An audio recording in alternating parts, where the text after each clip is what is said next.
নমস্কার বন্ধুরা, PPT easy কুকিংয়ে আপনাদের সকলকে স্বাগত।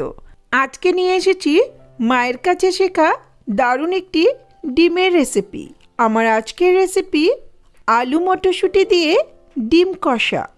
এই ডিম কষা গরম ভাত, রুটি, পরোটা, লুচি সব কিছুর সঙ্গে কিন্তু খুবই ভালো লাগে। ঘরোয়া কিছু উপকরণে খুব সহজেই মা এই রান্নাটা করতেন। আমার খুব প্রিয় এই রান্নাটা আপনাদের সঙ্গে শেয়ার করব। আশা করছি রেসিপিটি আপনাদের ভালো লাগবে। ভালো লাগলে লাইক, কমেন্ট, শেয়ার করবেন আর চ্যানেলটাকে সাবস্ক্রাইব করে পাশে থাকবেন। চলুন তাহলে রেসিপিটা শুরু করি।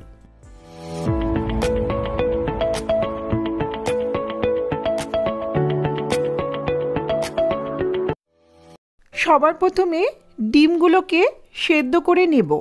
আমি ডিমগুলো ভালো করে ধুয়ে প্রেসার কুকারে দিয়ে দিচ্ছি।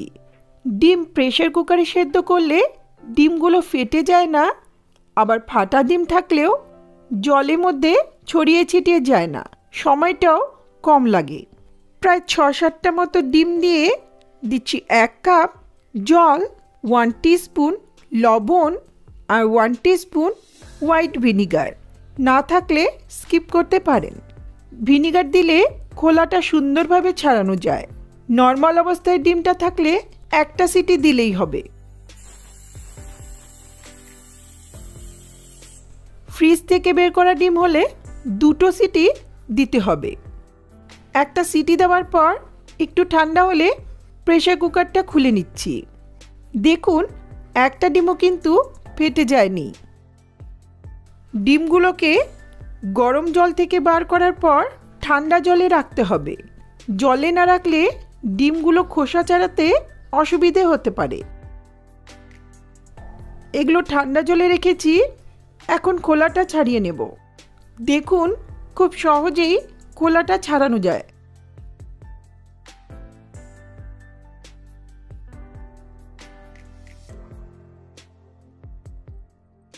আমি সাধারণত ডিম ছোলার আগে সবকটা ডিম একটু ফাটিয়ে নিয়ে জলের মধ্যে রেখে দিই।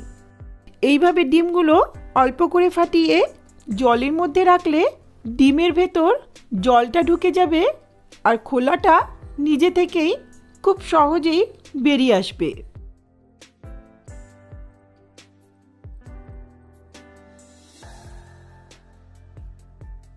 দেখুন, খুব সহজেই খোলাটা সরে যাচ্ছে।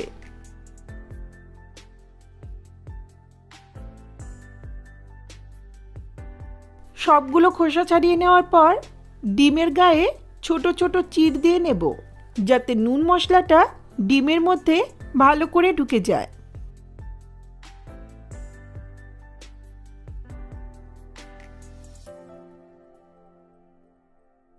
এগুলো রেডি হলে এখন গ্যাসে একটা কড়াই বসিয়ে 3-4 টেবিল স্পুনের মতো সর্ষের তেল ভালো করে গরম করে নিচ্ছি।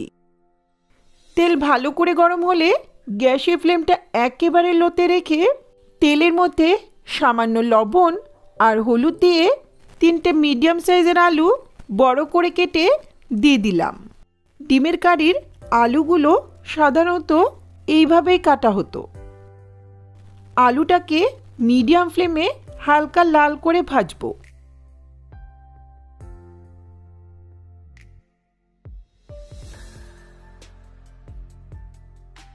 আলু হালকা ভাজা হলে এখন ডিমগুলো দিয়ে দিচ্ছি।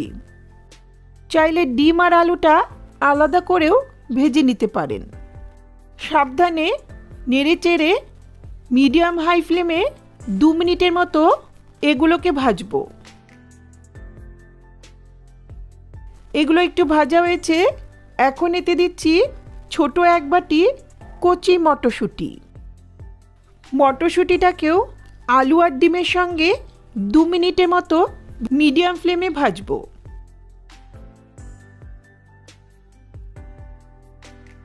এগুলো ভাজা হয়ে গেছে, এখন তুলে নিচ্ছি।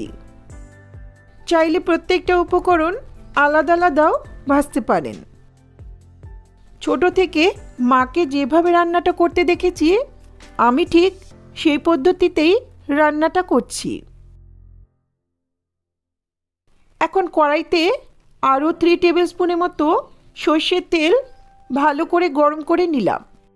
তেল ভালো করে গরম হলে ফোড়ন দিচ্ছি হাফ টিস্পুন গোটা জিরে আর 2টো শুকনো লঙ্কা। এই রান্নায় তেজপাতার ব্যবহার নেই। ফোড়নটা কয়েক সেকেন্ড ভেজে নিয়ে দিচ্ছি 1 টেবিল স্পুন গ্রেট করা রসুন, হাফ টেবিল স্পুন গ্রেট করা আদা আর বেশ অনেকটা কুচনো লঙ্কা। 1-1.5 মিনিটের মতো মিডিয়াম ফ্লেমে কষিয়ে নেব। আদা রসুনের কাঁচা গন্ধ চলে গেলে দিচ্ছি 3টে মতো মিডিয়াম সাইজের কুচনো পেঁয়াজ। পেঁয়াজের পরিমাণটা এই রান্নায় একটু বেশি লাগে। গ্রেভিটা পেঁয়াজ দিয়েই ঘন হবে। সামান্য লবণ দিয়ে পেঁয়াজটাকে মিডিয়াম ফ্লেমে হালকা লাল করে ভাজবো। পেঁয়াজ হালকা ভাজা হলে গ্যাসের ফ্লেমটা একেবারে লোতে রেখে দিচ্ছি একটা মিডিয়াম সাইজের কুচনো টমেটো। টমেটোর সঙ্গে দিচ্ছি সামান্য লবণ যাতে টমেটোটা দ্রুত গলে যায়। দিচ্ছি হাফ টিস্পুন করে হলুদ গুঁড়ো, লাল লঙ্কার গুঁড়ো, ধনের গুঁড়ো, জিরের গুঁড়ো। মশলাগুলোকে লো ফ্লেমে 1.5-2 মিনিটের মতো নেড়ে নেব যাতে টমেটোটা একটু গলে যায়। টমেটোটা একটু নরম হয়ে গেলে এখন খুব সামান্য 1/4 কাপের মতো গরম জল দিচ্ছি। রান্নাতে অবশ্যই গরম জল ব্যবহার করতে হবে, এতে কালারটাও ভালো আসে, স্বাদটাও ভালো হয়। লো মিডিয়াম ফ্লেমে 2 মিনিটের মতো এগুলোকে কষিয়ে নেব। এগুলো 2 মিনিট কষানো হলে এখন আলু, ডিম, মটরশুঁটিটা দিয়ে দিচ্ছি। আবারও 2-3 মিনিটের মতো লো মিডিয়াম ফ্লেমে মশলার সঙ্গে এগুলোকে কষিয়ে নেব।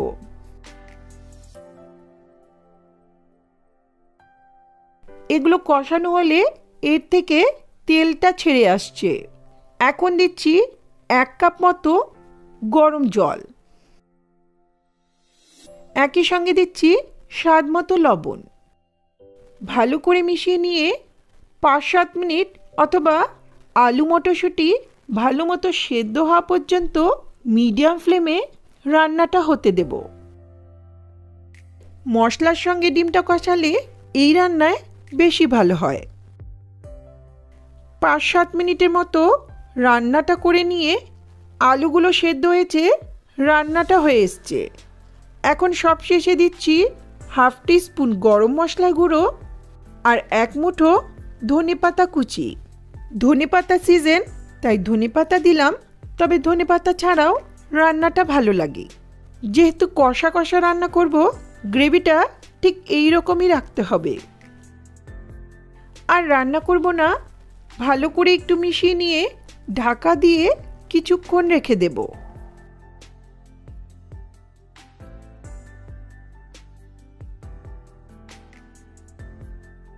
কিছুক্ষণ পর দারুণ স্বাদের আলু মটরশুঁটি দিয়ে ডিম কষা সার্ভ করার জন্য রেডি। এই আলু মটরশুঁটি দিয়ে ডিম কষা ভাত, রুটি, পরোটা, ফ্রাইড রাইস, পোলাও সব কিছুর সঙ্গে কিন্তু খুবই ভালো লাগে। তবে আগে কখনো ট্রাই না করে থাকলে এই শীতে এই রেসিপিটা আমার মতো করে ট্রাই করে দেখুন। আশা করছি রেসিপিটা আপনাদের ভালো লাগবে। ভালো লাগলে লাইক, কমেন্ট, শেয়ার করবেন আর চ্যানেলটাকে সাবস্ক্রাইব করে পাশে থাকা বেল আইকনটা অবশ্যই প্রেস করবেন যাতে আমার ভিডিওর নোটিফিকেশনগুলি আপনাদের কাছে সহজেই পৌঁছে যায়। ধন্যবাদ।